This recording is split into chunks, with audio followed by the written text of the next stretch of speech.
El título para hoy es: ¿qué vas a hacer con el rey de los judíos? ¿Qué vas a hacer con el rey de los judíos? Ya estamos llegando prácticamente al final del relato que Marcos ofrece sobre la vida de nuestro Señor. Y el capítulo 15 del Evangelio de Marcos es el relato en el cual va a mostrar a Jesús frente o ante Pilato. Y los sucesos que rodean la cruz son algo más que simples narraciones históricas, como a veces algunos lo consideran, y lo leen simplemente como algo histórico. No, y no es cierto, no es así. Se puede leer de esa forma, sí, pero es demasiado sencillo, no trasciende, no comunica nada. Aquí hay algo mucho más profundo. Aquí hay mensaje en cada párrafo que uno lee, en cada versículo, incluso en cada palabra que uno lee, hay un mensaje de parte de Dios para todos nosotros, aún sin saberlo. Muchas veces no hemos leído como se tiene que leer, y muchas veces los que leemos la Biblia lo leemos a veces de corridito y no entendemos mucho. Pero cuando comenzamos a leer con detenimiento los relatos que narran los evangelios, nos vamos a dar cuenta de que pues en cada frase que nos dice es como que hay un trasfondo, y lo vamos entendiendo poco a poco.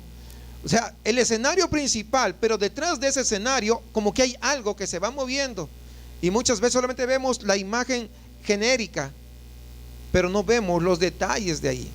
Y es lo que quiero que el día de hoy vayamos a ver un poquito. Dice, antes de entrar, quiero ir a 1 Corintios capítulo 2, versículo 7, donde el apóstol Pablo nos dice: más bien hablamos la sabiduría de Dios en misterio. Ninguno de los príncipes de esta edad conoció esta sabiduría, porque si ellos la hubieran conocido, nunca habrían crucificado al Señor de la gloria. Así que algo está sucediendo en todo escenario en general que nosotros podemos ver cuando leemos. Y espero que podamos ver en este estudio el día de hoy qué está pasando. Y vamos a darnos cuenta que la cruz tiene un poder extraordinario para nuestras vidas cuando nosotros abrimos nuestro corazón, desde luego. Si no abrimos nuestro corazón, usted puede escuchar todo lo que quiera, los mensajes que sean, pero nunca eso tendrá un efecto a su vida. Y esto que vamos a leer pareciera una historia sencilla, pero lo que hace con nosotros, hermanos, quiero que sepa, es algo radical y algo revolucionario. En el capítulo 14, anteriormente, vemos cómo Jesús aparece ante los sumos sacerdotes, y el tema es si era o no el profeta que había de venir. Recuerdan ustedes, el Mesías que vendría de Dios para poner las cosas en orden allí en la nación de Israel. Eso era más o menos el tema que ya veíamos en el capítulo 14. Lo que los sumos sacerdotes le preguntaron, de hecho, fue: ¿eres tú el profeta? ¿Eres tú el Mesías, el Cristo, el Hijo del Dios viviente? ¿Y qué le dijo Jesús? Yo soy. ¿Y para qué les dijo yo soy? ¿Qué pasó? Se enojaron. ¿Sí? ¿Recuerdan eso? Se enojaron. Estaban, no sé, los sacerdotes. Entonces, cuando los sacerdotes se burlan de él, lo ridiculizan, le cubren la cara y le golpean, incluso le dicen: a ver, profetiza, más o menos, a ver, adivina quién te golpeó. Y yo pregunto, ¿será que Jesús no sabía quién lo había golpeado? ¿Sí o no? Sí. Así que el relato de hoy tiene que ver entonces con Jesús, ya no ante los sumos sacerdotes, sino ante la presencia de Pilato. Y el tema, pues, que podemos ver, ¿él es el rey de los judíos? Y esta es la pregunta que sobresale a lo largo de toda esta porción que vamos a estudiar el día de hoy. Pero a pesar de ello, se ocultan algunas cosas, como les decía, y que nos indican un poquito más de profundidad al respecto. Y me gustaría que usted pensara en 4 cosas mientras vamos a ir desarrollando este relato. Lo primero que le invito a pensar es lo siguiente: ¿Por qué se maravilló Pilato por el hecho de que Jesús guarde silencio? ¿Por qué? Y capte esa pregunta, y cuando vayamos desarrollando usted va a entender un poco más. En segundo lugar, dije que hay 4 cosas que quiero que veamos. Primero, ¿por qué Pilato se maravilló? Se queda en silencio y Pilato se maravilla. Y la segunda cosa que quiero es, ¿por qué escogió la multitud a Barrabás en lugar de escoger a Jesús? Y parece una locura, ¿sí o no? Que escojan a un delincuente, a un homicida, en lugar de escoger a Jesús. Pero así fue, ¿sí o no? ¿Cierto o no es cierto? ¿Sí? Entonces, ¿por qué? Y es lo que vamos a ir el día de hoy, vamos a ver por qué sucedió. Y nos vamos a dar cuenta que eso sigue sucediendo aún el día de hoy. En tercer lugar, ¿por qué mandó Pilato que azotasen a Jesús antes de ser crucificado? Porque finalmente, quiero que recordarse un poquito el contexto cultural. Cuando alguien iba a ser crucificado, no lo azotaban. Pero en este caso, ¿por qué lo azotaron? No debería haber pasado. Y en cuarto lugar, ¿por qué se burlaron de él los soldados con tanta pasión y crueldad? Cuando normalmente los soldados nunca hacían eso, porque ellos siempre tenían una formalidad. Así como los soldados son muy formales, le mandan a hacer algo y es lo que hacen, no hacen más de eso. ¿Por qué? ¿Qué es lo que sucedió? ¿Cuál es el trasfondo para que eso ocurriera? Así que en mente estas 4 cosas es lo que vamos a comenzar a desarrollar. Cuando usted tiene en mente estas cosas, al ir desarrollando o leyendo este relato, vamos a encontrar estas respuestas a estas preguntas. Así que la primera pregunta se suscita en el capítulo 15, versículo 1. Y ya todos tenemos ahí, ¿verdad? Todos estamos en el versículo 1 del capítulo 15. Muy de mañana, vamos a leer del 1 hasta el 5. Muy de mañana, habiendo tenido consejo los principales sacerdotes con los ancianos, con los escribas y con todo el concilio, llevaron a Jesús atado y le entregaron a Pilato. Pilato le preguntó: ¿eres tú el rey de los judíos? Respondiendo, él le dijo: tú lo dices. Y los principales sacerdotes le acusaban mucho. Otra vez le preguntó Pilato diciendo: ¿nada respondes? Porque Jesús se quedó en silencio. ¿Nada respondes? Mira, de cuántas cosas te acusan. Mas Jesús ni aún con eso respondió, de modo que Pilato se maravillaba. ¿Recuerdan la primera pregunta? ¿Por qué Pilato se maravillaba de que Jesús se quedara en silencio? No sabemos de qué manera pasaría nuestro Señor las horas entre el momento en que apareció, pues en la tarde ya, recuerdan cómo lo habían agarrado a Jesús, ante los sumos sacerdotes, y ahora ante la presencia de Pilato, que era a la mañana siguiente. Se estima que entre la narración que hace Marcos de Jesús frente a los sumos sacerdotes y ante la presencia de Pilato deben haber pasado aproximadamente de 5 a 6 horas, más o menos. Es difícil saber si Jesús pudo conciliar el sueño. Era una noche trascendental en la que había sido traicionado por alguien cercano, sus mismos discípulos, los más íntimos que tenía. Había sido arrestado, había sido condenado por los sacerdotes en una reunión nocturna ilegal. Recuerden, yo les expliqué ya por qué era ilegal. Porque era ilegal hacer esa reunión. Entonces, y a la mañana siguiente tener que muy temprano, pues es llevado nuevamente ante los sumos sacerdotes y realizan una consulta con todo el Sanedrín. Y déjenme decirles algo que aquí hay que entender. Esta reunión que acabamos de leer, que se hace muy de mañana, estaban haciendo para justificar sus acciones. ¿Por qué? Porque lo que habían hecho en la noche era ilegal. Entonces, podemos pasar por alto, así que nos vamos a reunir al día siguiente para justificar lo que ya habían cometido. Esa es la razón, porque lo ven muy temprano. Así que por la mañana temprano tan pronto amanece, pues vemos, según lo que nos dice la palabra de Dios, se reúnen para hacer esa reunión.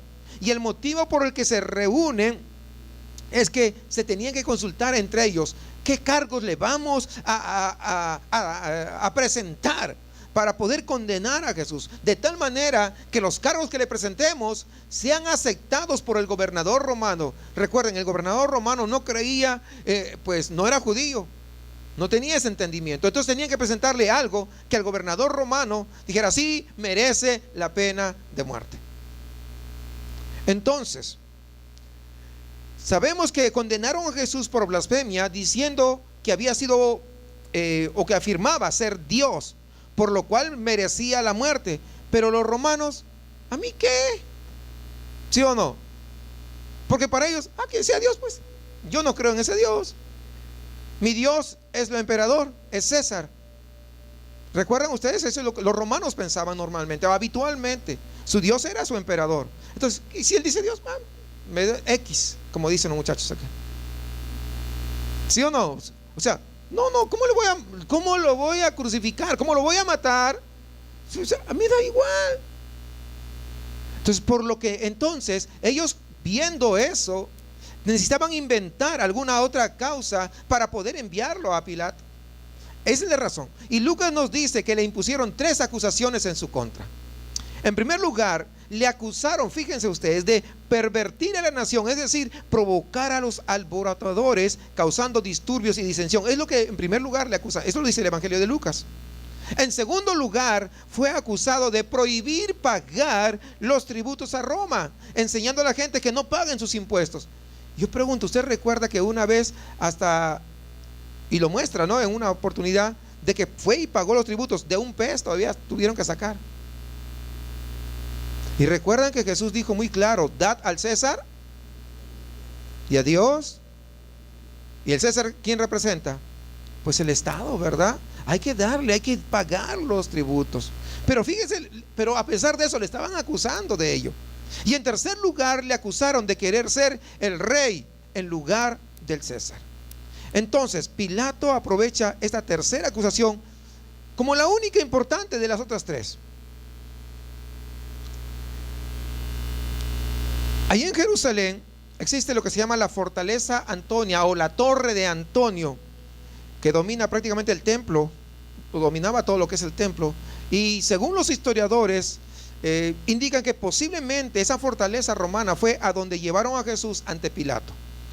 Y allí es donde Pilato le dice: ¿eres tú el rey de los judíos? Y la respuesta que da Jesús, pues deja como en intriga. Dice: no, ¿cuál fue la respuesta? O sea, anteriormente cuando le preguntaron, los sacerdotes dijo: yo soy, ¿cierto? Ante los sumos sacerdotes. Pero acá dice: tú lo dices. Es decir, eso es lo que tú dices. Y eso como que ha sacado de onda a muchos. Oye, ¿por qué? Y muchos de repente, incluso cristianos, se sienten hasta preocupados. ¿Por qué Jesús contestó de esta manera? No es ni una afirmación, ni es una negación. ¿Por qué?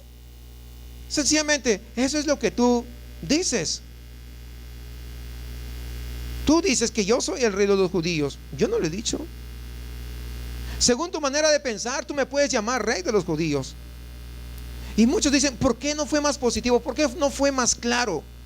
Y creo que la respuesta está clara en el Evangelio de Juan. Ahí en el capítulo 18, versículo 36 dice: respondió Jesús: mi reino no es de este mundo. Si mi reino fuera de este mundo, mis servidores pelearían para que yo no fuera entregado a los judíos.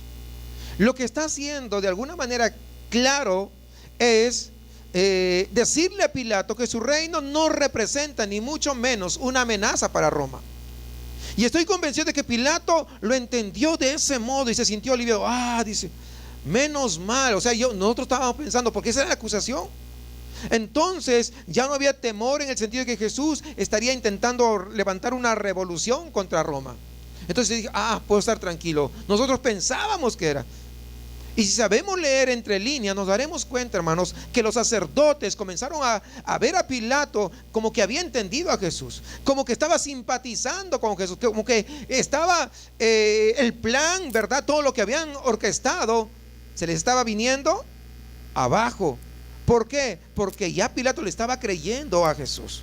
Y Marcos nos dice que estaban furiosos y que comenzaron a acusarle de muchas cosas y acumulaban acusación tras acusación para mostrar a Pilato que lo que deseaban era la muerte de ese hombre inocente.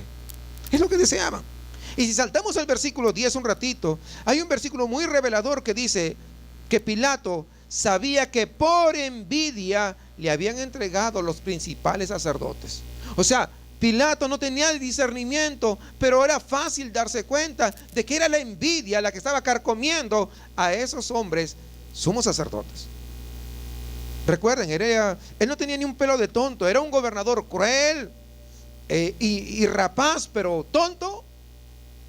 No era tonto. Y pudo ver a través de esas falsas acusaciones y entender qué es lo que pretendían estos sacerdotes rápidamente. Y tener envidia, ¿qué significa? ¿Qué significa tener envidia? Porque es lo que dice el versículo, que por envidia le estaban acusando. ¿Qué significa tener envidia? Tener envidia significa desear algo de otra persona. Eso es tener envidia. ¿Cuántos tienen envidia? No levanten la mano, pero tenga cuidado con la envidia. Y muchas veces sentimos celos de repente de algo, si no lo podemos tener nosotros mismos, y queremos que la otra persona tampoco lo tenga. ¿Sí? Si no eres para mí, no vas a ser para nadie. ¿Has escuchado también eso o no? ¿O solamente yo? Bueno. Entonces lo que los sacerdotes querían era el poder y la autoridad que tenía Jesús sobre el pueblo. Hablaba como no había hablado ningún otro hombre, y ellos lo sabían. Reiteradamente habían intentado contradecir lo que él había dicho. Muchas veces le habían puesto preguntas que para un hombre común eran difíciles, eran complicadas, pero Jesús siempre salía airoso en todo y nunca consiguieron que siquiera cayera en una sola contradicción. Siempre Jesús salió airoso de todo lo que le ponían. Y él tenía siempre una palabra no complicada, no una palabra dominguera, una palabra sencilla, con la cual los dejaba totalmente derrotados a todos ellos, y sus planes siempre se le venían abajo, siempre. ¿Sí o no? Es lo que vemos a lo largo de todos los evangelios. Y esa habilidad que tenía Jesús y ese poder, ¿qué hacía? Les enfurecía más y hacía que tuvieran envidia. ¿Por qué nosotros no tenemos lo que él tiene? Nunca habían visto un hombre con ese poder. Shmika se llama.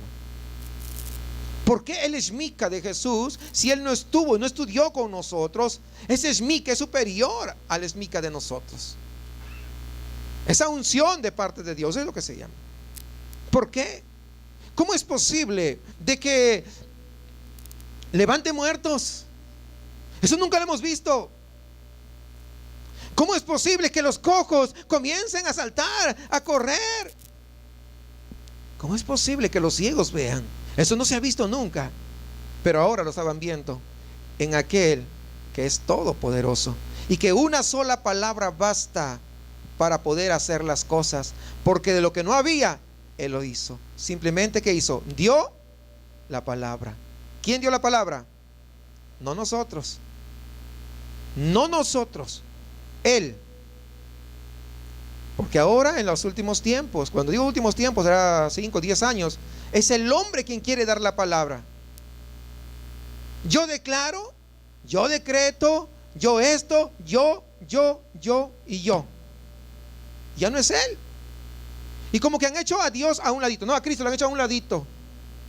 Yo decreto tal cosa, tú serás sano. Y el pobre hombre ni se sana y se va peor todavía. Porque cuando algo no sucede, su fe que crece o disminuye, se va por los suelos. Se va por los suelos.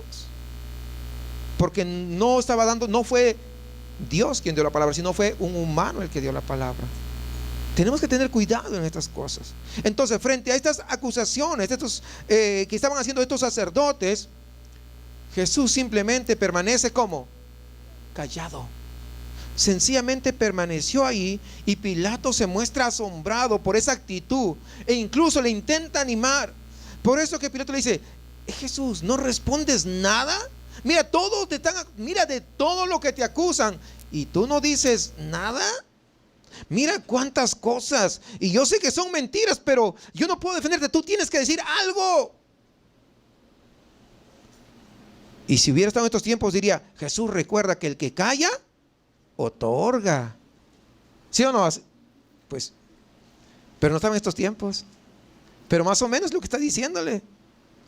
Pero una vez más, Jesús no dice nada, ni siquiera responde a lo que Pilato le estaba preguntando. Por lo que aquí se ha dejado constancia de que Pilato se queda, dice, maravillado de que Jesús se quedara en silencio. ¿Por qué? Porque ningún hombre en sus cabales se iba a quedar callado. Por lo menos algo tendría que decir a su favor, ¿o no? Si a usted lo acusan injustamente, ¿se queda callado? Me pregunto, ¿se queda callado, sí o no? Pero Jesús lo hizo. ¿Por qué lo hizo el Señor? ¿Y por qué ese silencio maravilló de tal modo al gobernador? Si nosotros seguimos leyendo el capítulo, nos encontramos con unas pocas horas después, cuando Jesús estaba colgado en la cruz. Dice que los sumos sacerdotes y otros que estaban allí a su alrededor le estaban provocando y burlándose de él.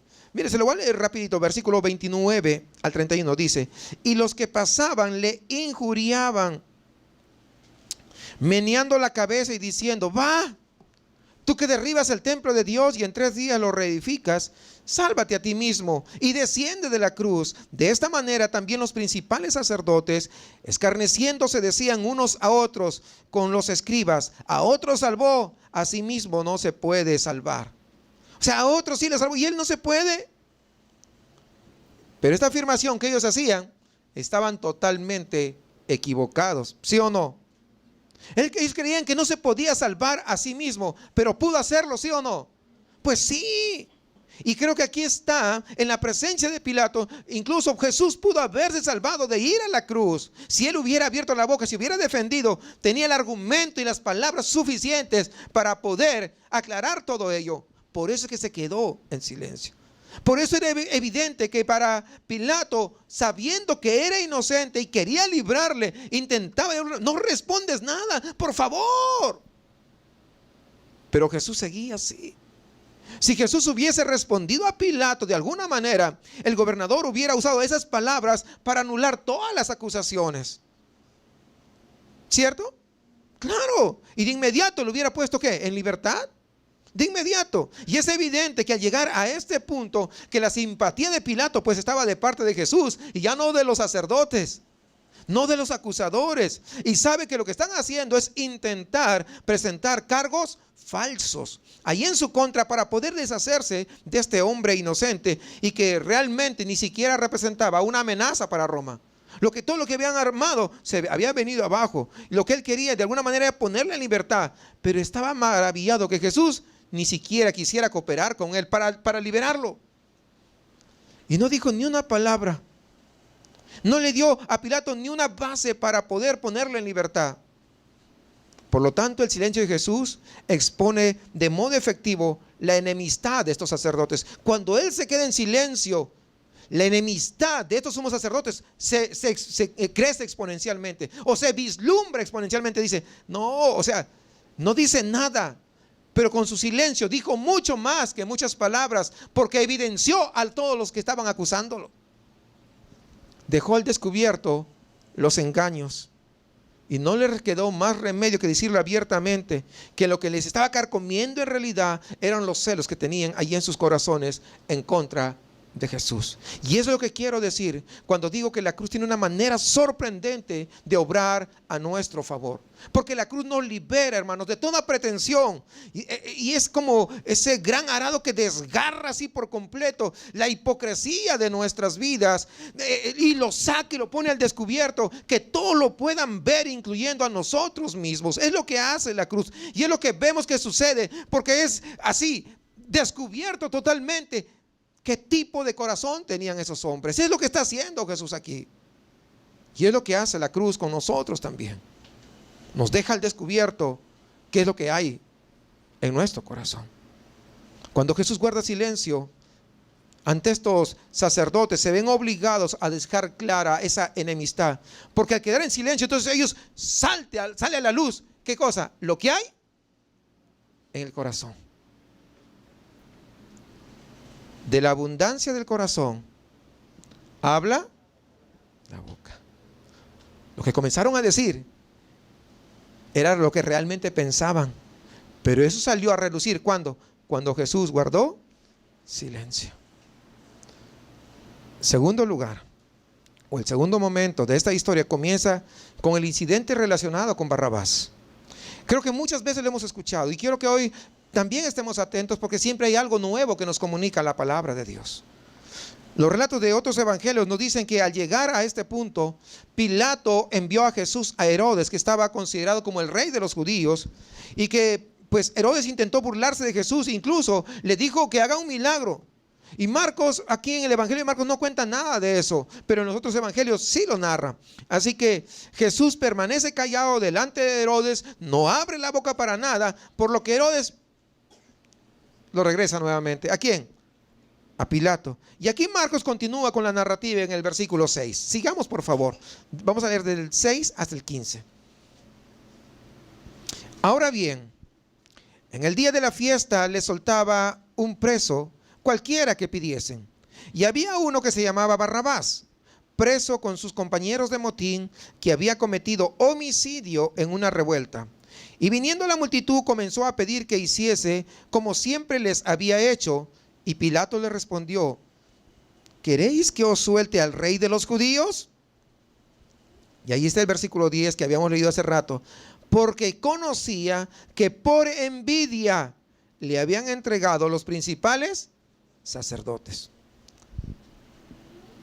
Mas los principales sacerdotes incitaron a la multitud para que le soltase más bien a Barrabás. Respondiendo Pilato les dijo otra vez: ¿qué pues queréis que haga del que llamáis rey de los judíos? De ahí viene el título. ¿Qué vas a hacer con el rey de los judíos? Y ellos volvieron a dar voces: crucifícale. Pilato les decía: pues ¿qué mal ha hecho? Porque ellos sabían que por envidia lo estaban acusando a Jesús. Pero ellos gritaban aún más: crucifícale. Y acá viene algo desalentador, pero también una gran verdad. Dice: y Pilato, queriendo satisfacer al pueblo, le soltó a Barrabás y entregó a Jesús después de azotarle para que fuese crucificado. Pilato queriendo satisfacer al pueblo. Cada vez que alguien quiere satisfacer a la gente, se va a meter en problemas. En una congregación, cuando alguien quiere satisfacer, unos no quieren que se predique sobre el pecado, otros no quieren que se predique en contra de la homosexualidad, otros no se quieren que se predique contra el adulterio, otros no quieren que se predique contra la fornicación. Pues no predicamos de nada entonces. Cuando se quiere satisfacer, lo único que quieren que se predique es que tú vas a ser prosperado y bendecido y en victoria. Y andas arrastrando la cobija, espiritualmente hablando.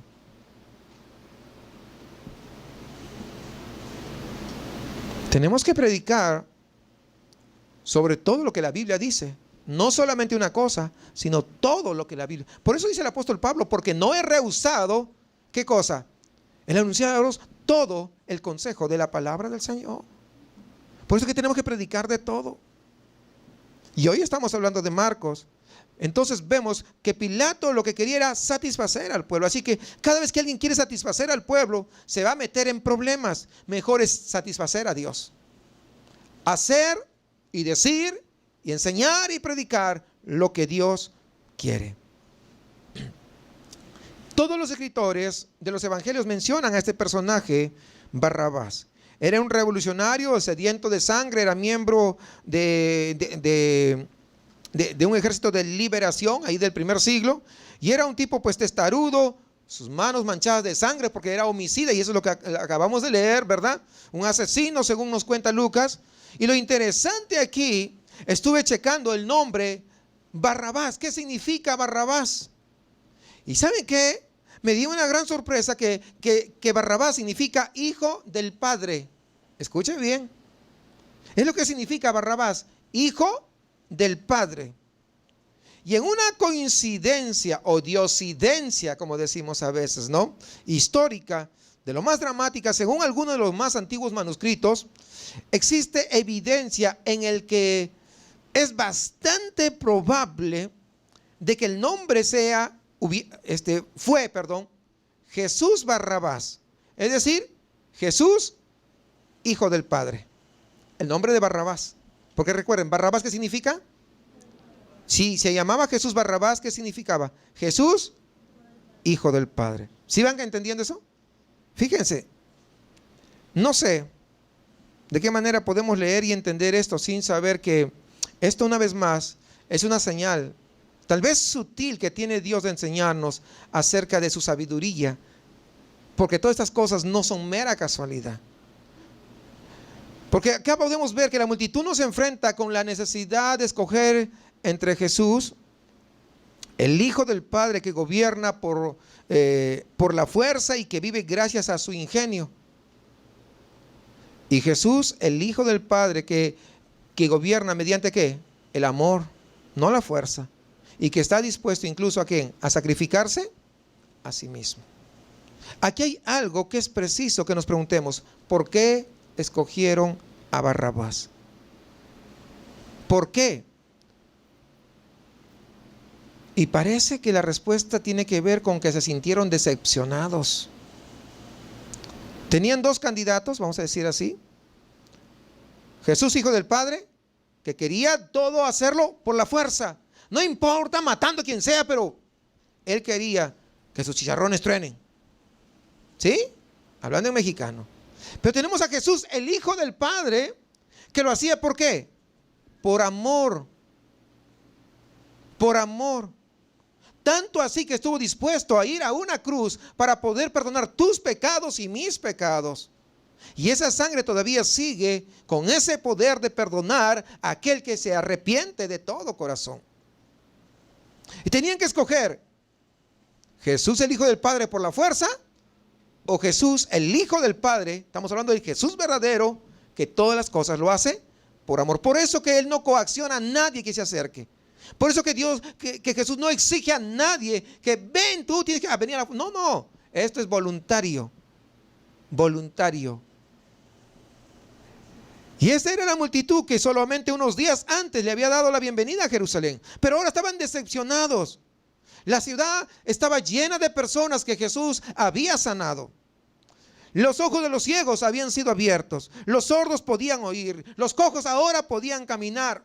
Y debían haber cientos, si no miles de personas en aquellos momentos allá en Jerusalén, a los que el Señor de alguna u otra manera había intervenido personalmente para poder ayudarles en sus vidas.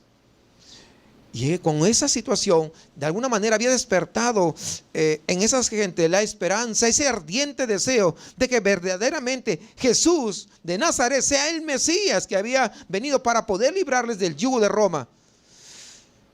Todas esas ideas que ellos traían de mesianismo giraba en torno al pensamiento que sería quien los iba a librar de esa esclavitud tan odiada que estaban pasando. Pero ahora veían a su Mesías, el que los había sanado, que los había curado, que había hecho prodigios, que les había alimentado incluso. Ahora lo ven impotente frente al gobernador romano. ¿Sí o no? Así es como lo vieron. Pero ni siquiera se defiende. ¿Y cómo va a ser nuestro Mesías? O sea, no puede librarse de esa situación. No. Así que toda la lealtad que habían sentido hacia él, al ver esta situación, simplemente se había venido abajo, se había desvanecido. Entonces estaban con ira, decepcionados, y ahora se habían vuelto y habían escogido a Jesús, el Hijo del Padre, que vivía a la fuerza, Barrabás el asesino. Porque le estaban dando la espalda allá. ¿Por qué? Porque si no nos va a liberar, se somete ya ante el gobernador. Entonces, ¿cómo nos va a...? No puede ser el Mesías. en su mente tan pequeña. Pero déjeme decirle que nosotros también muchas veces nos encontramos frente a la misma decisión con la que se enfrentaron los judíos, que tuvieron que escoger entre Barrabás y Jesús. Ojo que los dos se llamaban Jesús, según dicen los manuscritos. ¿Se ha sentido usted alguna vez decepcionado por Jesús? ¿O decepcionado con Dios porque Dios no le contestó lo que usted estaba pidiendo? ¿Ha esperado en algún momento que Dios actuase a su favor de una forma determinada por lo que usted ha entendido acerca de Él, de su vida, de su naturaleza, de su poder, pero Él no hizo nada? ¿Se ha sentido decepcionado porque Dios no trajo esa respuesta a su vida? Yo sí. ¿Usted no? Muchas veces te sientes enojado, te sientes decepcionado, y por eso como muchos chillan, es que Dios no me escucha. ¿Verdad que sí? ¿O no? ¿Cuándo será que me escucha el Señor? Es que Él tiene hijos favoritos seguro.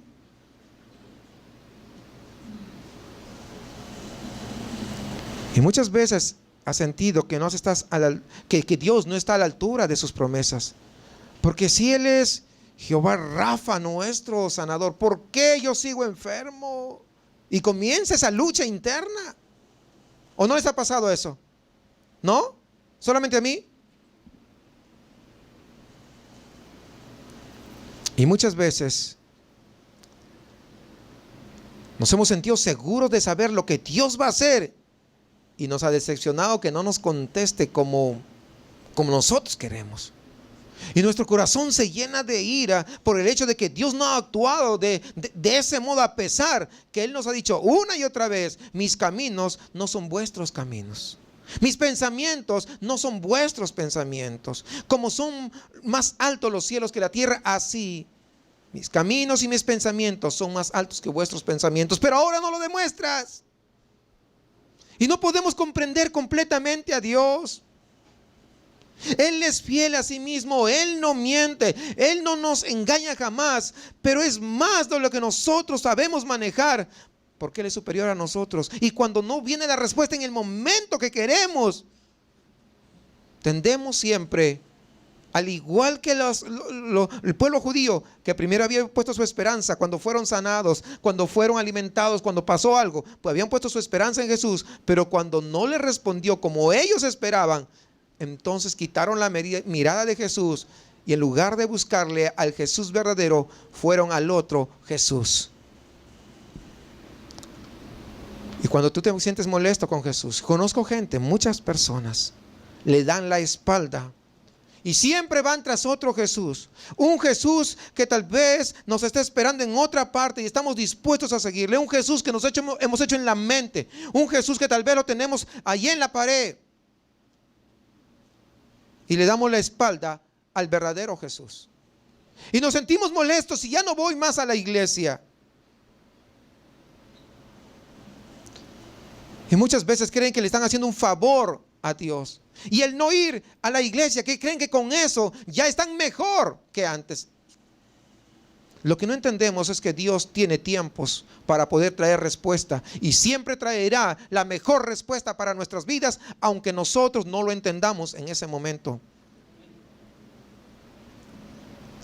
Nuestra ira y nuestra decepción en Jesús, siempre, quiero que sepas, siempre va a haber otra posibilidad de seguir a otro Jesús.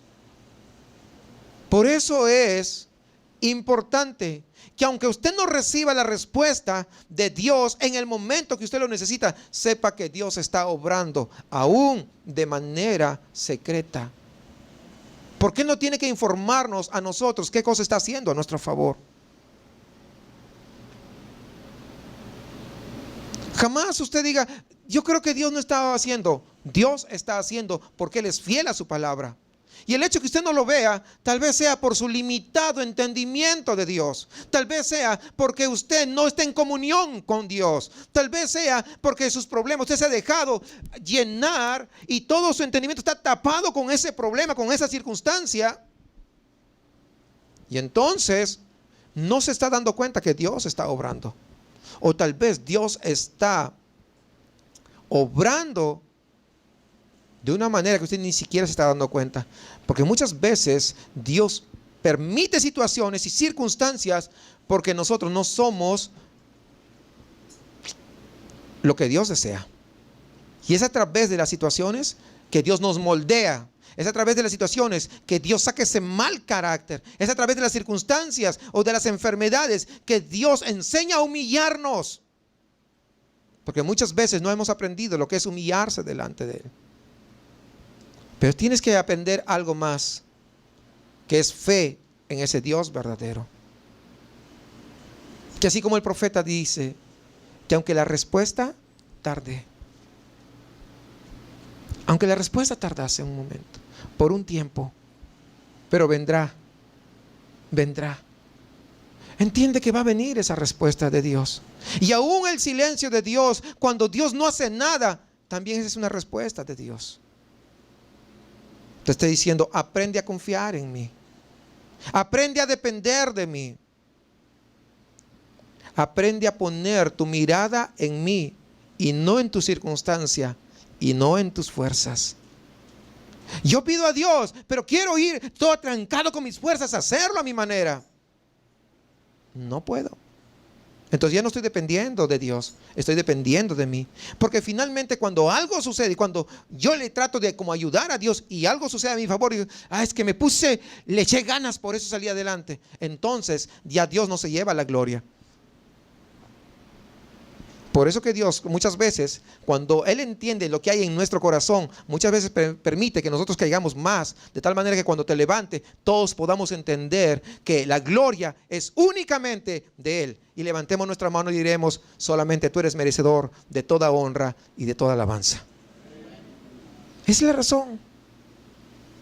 Esa es la razón. Sigamos. El que azotasen a Jesús, tal y como nos relata en este párrafo, suscita otra interrogante. Pilato sabía que la multitud quería que le soltasen a Barrabás y no a Jesús. Y les preguntó, ¿qué queréis que haga con el que llamáis el rey de los judíos? Y a lo que ellos le contestan, crucifícale. Fíjense qué cambiante es la gente. Una semana antes le habían dado la bienvenida cuando él entró. Habían puesto palmas ahí a su paso, sus mantos lo habían tendido para que Jesús entrase, lo que se llama la entrada triunfal. Hosana, hosana, bendito el que viene. Imagínense. Pero ahora, esa misma multitud, ahora estaba señalando, crucifícale, crucifícale. Por eso no podemos dejarnos nosotros llevar, convencer por lo que dice la gran mayoría, porque la multitud es cambiante. El único que no cambia de parecer, el único que su palabra permanece para siempre, se llama Jesús. Y cuando Pilato le dice, ahora les dice a ellos, ¿qué cosa quieres que yo haga con él? Crucifícale. Y Pilato como que pareciera, a pesar de ser un hombre duro, ¿verdad? Se quedó como horrorizado. ¿Cómo es esto? Pues no hay ninguna base para poder crucificarle. No puedo dar una orden. ¿Cómo voy a mandar que lo crucifiquen? Pero a pesar de ello, era lo que la multitud estaba exigiendo. Y Pilato pues era un hombre, como político, tratan de complacer a los demás. Y es lo que él vio, vemos aquí, quiso complacer a los demás, por lo que manda azotar a Jesús, a pesar de que no era una costumbre azotar a un hombre que iba a ser crucificado. Fíjense, no era así. No existe evidencia alguna de que los otros ladrones que iban a ser crucificados junto a Jesús fueran azotados antes de ir a la cruz. Pero a pesar de eso, Pilato ordena que azoten a Jesús. No sé si ustedes han tenido oportunidad de ver en los libros de historia o en internet esa experiencia es algo demasiado sangriento, demasiado amargo, hermanos. Es algo triste. Cuando iban a azotar, eran unas cuerdas largas de cuero, y dentro de esas cuerdas iban incrustados pedazos de metal y de hueso, de tal manera que cuando agarraban uno solo y lo regresaban, desgarraba la piel. Desgarraba totalmente la piel y todos los órganos internos quedaban expuestos. Pero eso es lo que tuvo que pasar Jesús. Primero, porque estaba profetizado. Segundo lugar, por amor a usted y a mí. Y muchas veces nosotros no somos capaces de retribuir tanto amor de parte de Él hacia nosotros.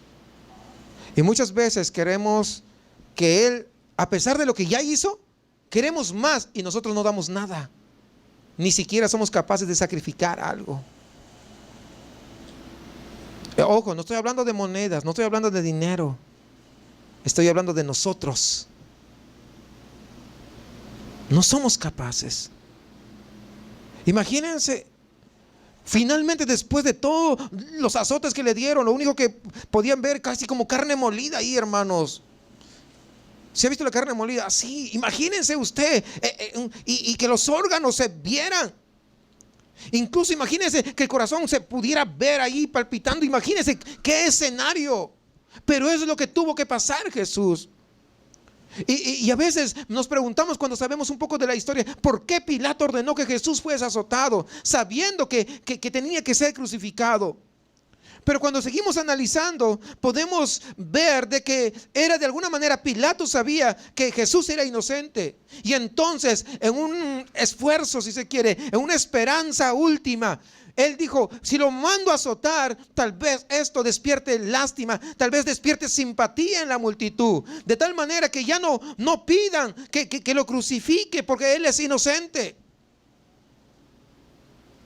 Porque yo pregunto, cuando usted ve a una persona así, como lo estoy más o menos describiendo, ¿cómo se siente usted? ¿Tiene misericordia, sí o no? ¿Tiene lástima? ¿O no es cierto? Pero aquí no vemos eso. Aquí vemos que a pesar de cómo estaba, lo sacó y lo mostró. No vemos esa respuesta. Y Juan nos dice que una vez que fue azotado, Pilato saca a Jesús ante la multitud y le dice, he aquí el hombre, he aquí el que me pedían. Pero fracasó porque ellos, toda la multitud que estaban incitados por los sumos sacerdotes, nuevamente gritan más fuerte, crucifícale, crucifícale. Y Juan nos dice que Pilato le temía a Jesús, pero también tenía miedo a la multitud. Así que, si seguimos viendo, tenemos a un hombre de dudoso carácter que se ve atrapado en un dilema.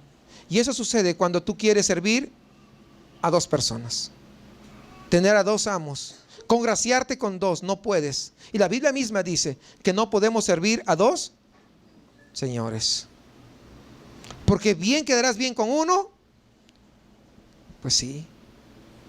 Y es lo que dice. Así que vemos que Pilato está intentando complacer a dos poderes contrarios, pero queda desnudo ante toda la historia.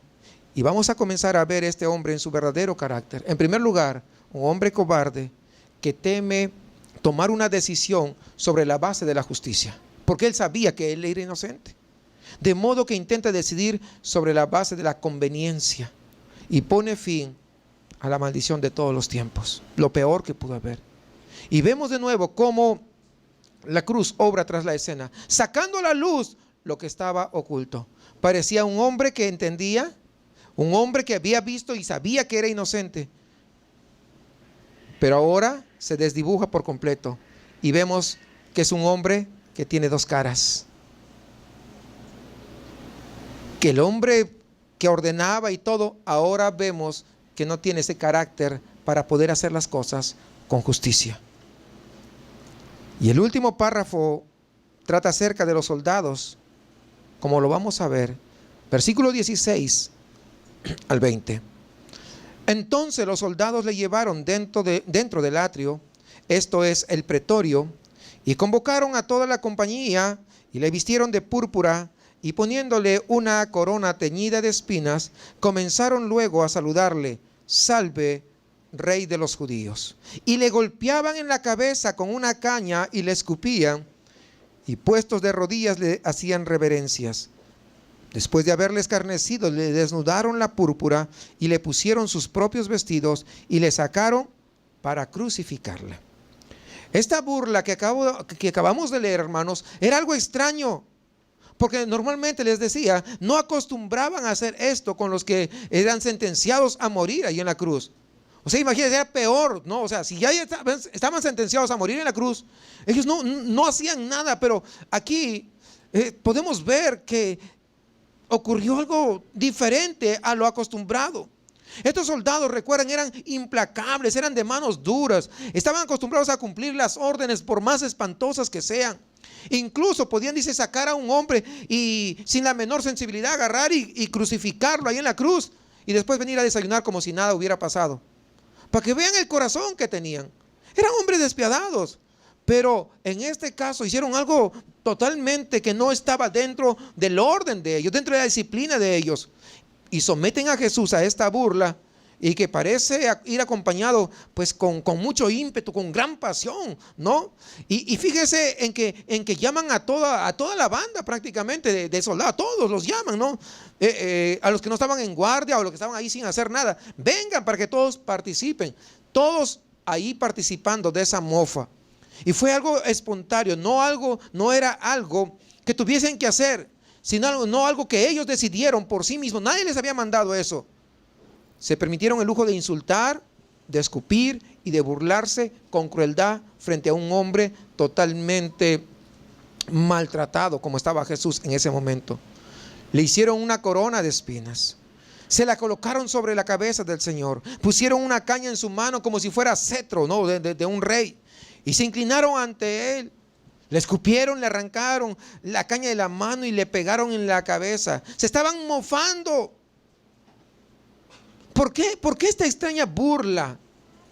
Tan insultante, tan degradante. Recuerden que escupir a alguien en ese contexto era de lo peor que podía haber, el peor insulto. Pero una vez más creo que la respuesta queda clara en lo que dijeron: viva Rey de los judíos.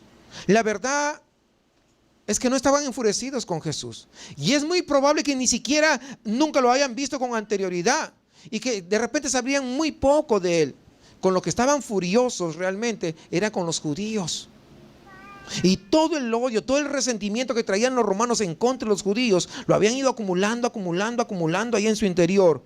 Y ahora, en este momento, están dando rienda suelta. No podían aplacar a todos los judíos, entonces se desquitaron con Jesús. Por eso decían el Rey de los judíos, y contra él es que descargaron toda esa ira.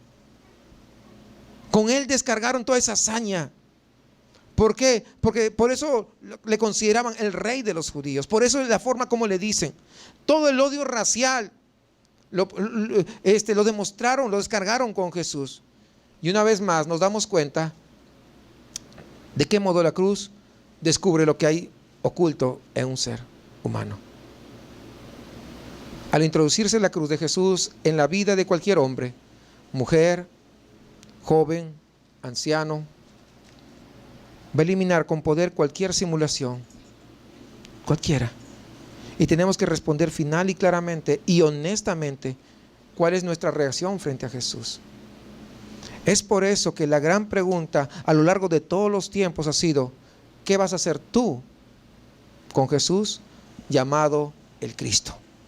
¿Qué actitud tiene usted con respecto a Jesús? ¿Usted verdaderamente ama a Jesús o solamente dice que lo ama? Son cosas muy diferentes, el amarlo y el decir que se ama.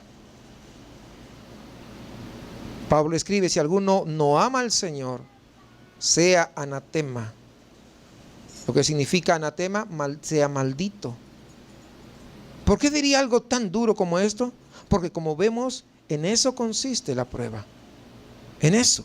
Si usted no ama a Jesús, entonces está amando ¿a quién? Estamos amando lo contrario de lo que Jesús dejó. En lugar de amar al amor, amas el odio. En vez de amar la verdad, amas la mentira. En lugar de amar la honestidad, amas el engaño. Es lo que sucede. Es lo que sucede. Es la prueba final de todos los tiempos, en el caso de todas las personas. ¿Qué siente usted respecto a Jesús? No a una imagen, sino al Jesús de la Biblia, que ahora ya no está más crucificado, sino que ahora está en su trono de gloria. ¿Qué es lo que dice la palabra? ¿Qué siente usted respecto a Jesús? ¿Usted le ama?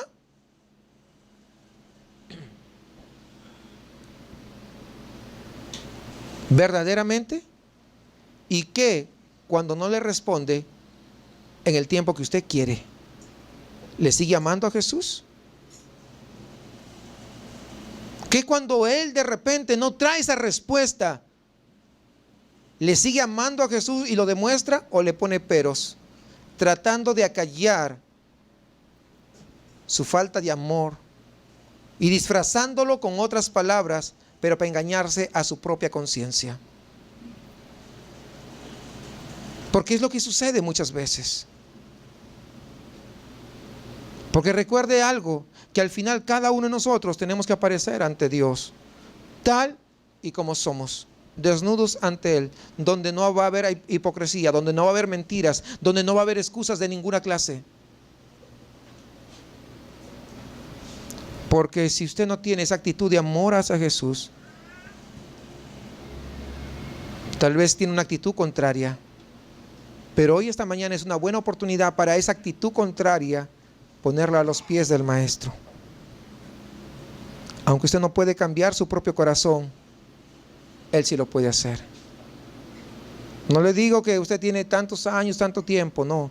Su corazón, muchas veces, si no ha sido cambiado por el Señor, sigue siendo malo y perverso. Así es.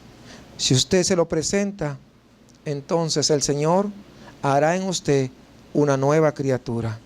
Tal vez usted tenga un tiempo asistiendo en la iglesia o en otro lugar, pero si su corazón sigue siendo el malo, que cuando el Señor no trae esa respuesta, usted le ha dado la espalda a Dios, tenga cuidado, porque no lo está amando de verdad. Porque el que ama, espera, confía, tiene fe.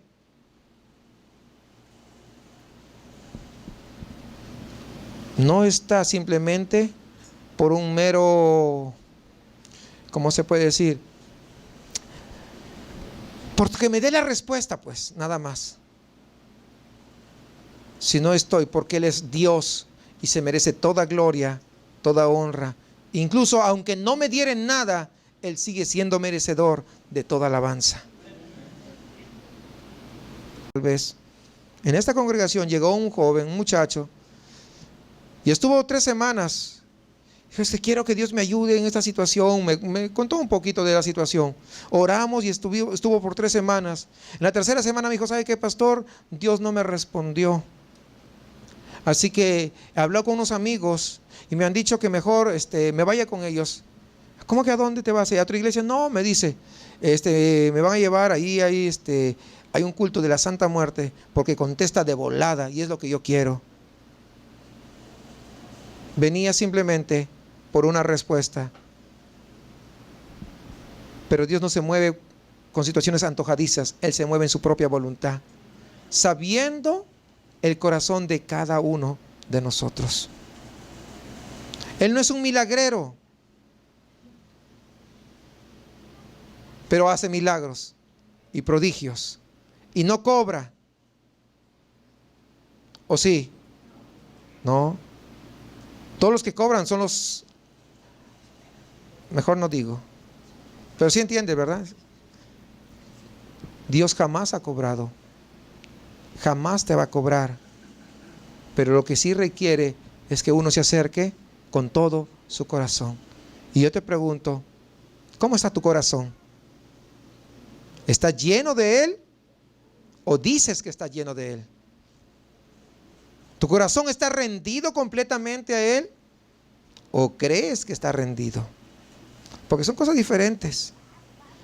¿Hay evidencia verdaderamente que amas a Dios o todavía te falta hacer algo?